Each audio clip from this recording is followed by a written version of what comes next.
What about the position of the head of the Jamaat? Could a woman take your place one day? It's not possible. কাতার ভিত্তিক আন্তর্জাতিক সংবাদ মাধ্যম আল জাজিরাকে দেওয়া এক সাক্ষাৎকারে বাংলাদেশ জামায়াতে ইসলামীর আমির ডক্টর শফিকুর রহমান বলছেন, নারী কখনোই তার দলের সর্বোচ্চ পদে আসতে পারবে না। সাক্ষাৎকারে আল জাজিরার সাংবাদিক 1971 সালের মুক্তিযুদ্ধে জামায়াতে ইসলামের ভূমিকা, ইসলামী আইন প্রবর্তন নিয়ে অবস্থান, নারীদের বিষয়ে দৃষ্টিভঙ্গি, বাংলাদেশের ধর্মনিরপেক্ষ পরিচয় এবং গণতন্ত্রের ভবিষ্যৎ নিয়ে একাধিক প্রশ্ন করেন। নারীদের ভূমিকা বিষয়ে এক প্রশ্নের জবাবে জামায়াতের আমির জানান, আসন্ন জাতীয় নির্বাচনে তার দল এখনও কোনো নারী প্রার্থীকে মনোনয়ন দেয়নি।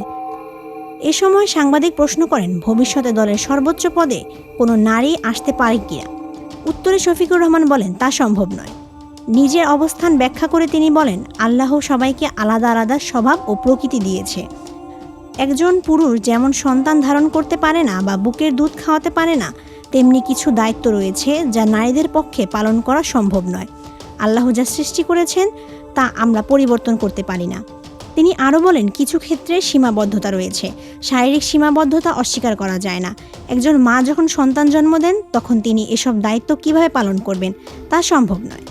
জাতীয় নির্বাচনে জামায়াতে ইসলামের কতজন নারী প্রার্থী রয়েছে এমন প্রশ্নে শফিকুর রহমান সরাসরি বলেন, একজনও নয়।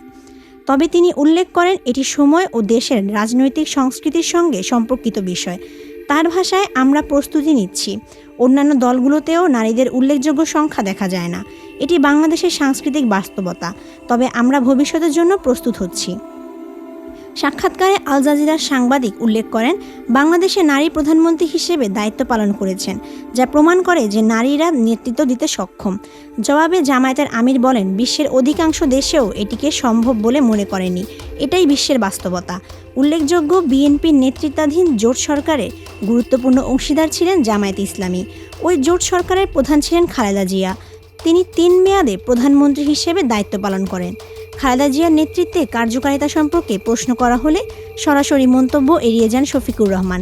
তিনি বলেন, এটা আমাদের সিদ্ধান্ত নয়, এটা দলের সিদ্ধান্ত। আমাদের দলের মতামতকে সম্মান করা উচিত। আমরা কারো উপর কিছু চাপিয়ে দিতে পারি না।